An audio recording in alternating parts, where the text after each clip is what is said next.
আসবো গরুটা নিব আমার কাছ থেকে এই ইকোনমিক্যাল এই সাপোর্টটা থাকতে হবে। আগে যারা সিঙ্গেল করতে এখন তারা 2 ভাগ 3 ভাগে চলে যাচ্ছে।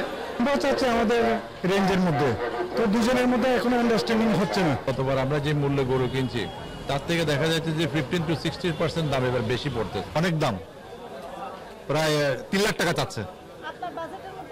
আমার বাজেটের মধ্যে আসতেছে না, আমারটা আমি বলে দিয়েছি ওখানে, ওনারা দিতে পারতেছে না। আজকে বাজার অনেক দাম, গরুর দাম বেশি। যে বাজেট আছে সেই বাজেটের চেয়ে অনেক বেশি চাচ্ছে, যেহেতু একই দামে গরু গতবার আমরা যে মূল্যে গরু কিনছি তার থেকে দেখা যাচ্ছে যে 15 to 60% দাম এবার বেশি পড়তেছে। তারপরে দেখতেছি আর কি, এখন আমাদের কোনো আমরা এখনো চয়েস করতে পারি নাই, হইলে পরে পরবর্তীবার জেনে নিবো আর কি। ঠিক আছে, তো থ্যাংক ইউ। আসসালামু আলাইকুম। মোটামুটি তুলনামূলক বেশি, আমার বাজেট থেকে সামান্য বেশি বলতে চাই, তেমন তো অভাব নাই, আর একটু কমবে আশা করি। মানে ব্যাপারীরা একদম শেষ হয়ে যাচ্ছে, এই আছে অবস্থা। খাদ্য খাবার দ্রব্য মূল্যের যে দাম, তাতে গরুর কোনো দাম নেই, কিনতে পারি নেই, দামটা একটু বেশি। হ্যাঁ বেশি, মানে সামান্য পার্থক্য হচ্ছে আর কি। হ্যাঁ, গরু কেনার জন্য তো আসলাম।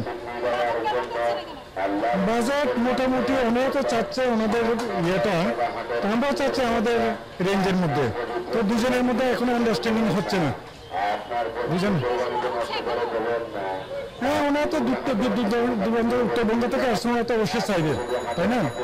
অবশ্যই চাইবে, কিন্তু আমরা চাচ্ছি যে আমাদের ইয়ের মধ্যে, কিন্তু মোটামুটি একটা ইয়ের মধ্যে আছে। 18-20 রেটগুলো দেখছি এটা মানে সাধারণেরও একটু বাইরে আছে, তো আশা করি হয়তো আজকে রাতে 12টার পরে অথবা কালকে কিছুটা কমে আসবে আর কি। কিন্তু এখন পর্যন্ত আর গ্রাহকও কম, মানুষ তো আসলে ইকোনমিক্যাল একটু ক্রাইসিসে আছে, একটা বিশাল একটা দেশের একটা আর্থিক একটা জায়গা বিশাল একটা ক্ষতি হয়ে গেছে। জুলাই আগস্টের বিপ্লবের পরে মানুষ আবার নতুন করে তাদের সচ্ছলতা ফিরে আসার জন্য ব্যবসা বাণিজ্য নিয়ে চিন্তা ভাবনা করতেছে। সুতরাং নির্বাচন গণতান্ত্রিক একটা সরকার না আসলে এই পরিবেশগুলো সৃষ্টি হবে না, মানুষও উৎসাহিত হবে না।